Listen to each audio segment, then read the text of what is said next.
Hi ladies and gentlemen, Nick Jones, founder of Gen-Tec Nutrition and former world champion bodybuilder.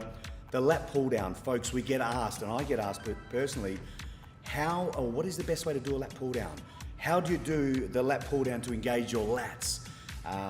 Many people feel their arms are working more, their traps work a little more, their rear delts.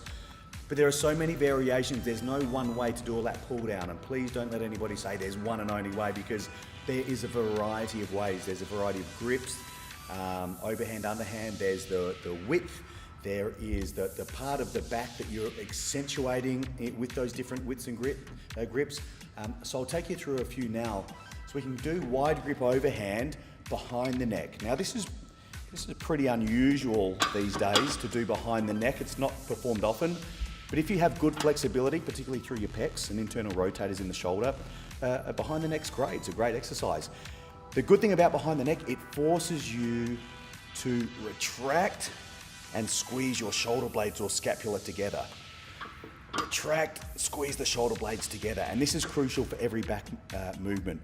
The other thing that's crucial is posture. Arch your lower back, chest up, chin up slightly. Just don't whack yourself in the head with a bar on the way down.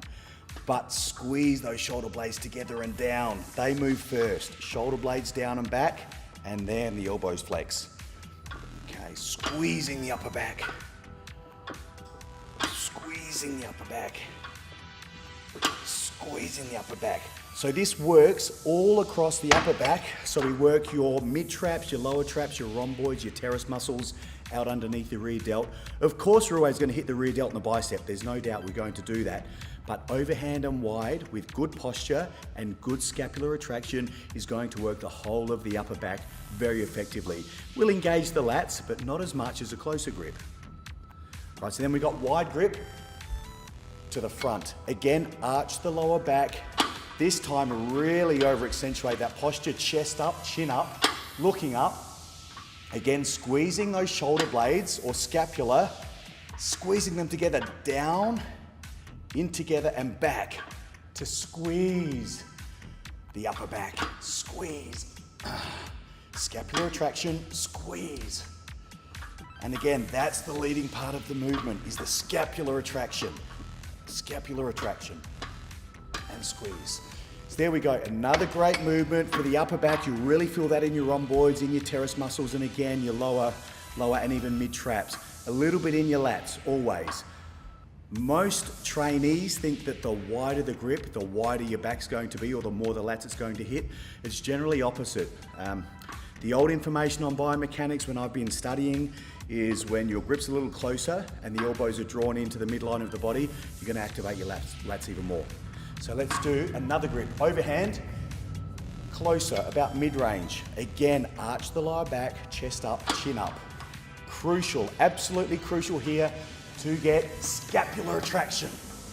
This is where you're going to start to feel your lats. Squeeze, stretch, squeeze. Stretch that scapular or shoulder blades, squeeze all the way down. Arch that lower back, chest up, chin up. Chest up, chin up. Yeah. So that movement there, you'll really start to feel your lats as your grip comes into about a midline of grip. You can go closer again. Usually a closer grip will be underhand. So underhand grip here, shoulder width apart. Again, maybe it recruits a little bit more bicep, but it's crucial again, the posture. Arch the lower back, chest up, chin up.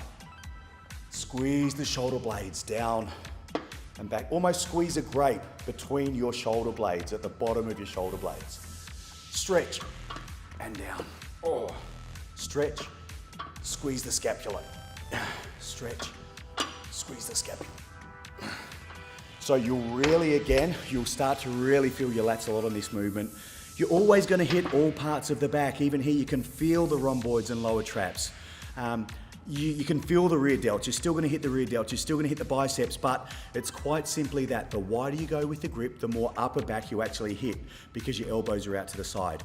The closer your grip starts to come in, you'll start to activate more lats. So those of you that want to build lats, and you talk about lower lats, there's no such thing as lower and upper lats. It's where the lats originate and insert. There's no lower, there's no upper. The lats just happen to be the lower part of the outside of your back. So to target the lats effectively, the best points I can give you are a slightly narrower grip, arch that lower back, get the chest up and chin up, and get the full range of motion and fully retract that scapula or shoulder blades. So there you have it, folks. Lat pull down, there's no one way to do it. There's many different ways, all effective, and all of them accentuate a different part of the back, rear delts, and even biceps. Hope that helps, folks. Build that back.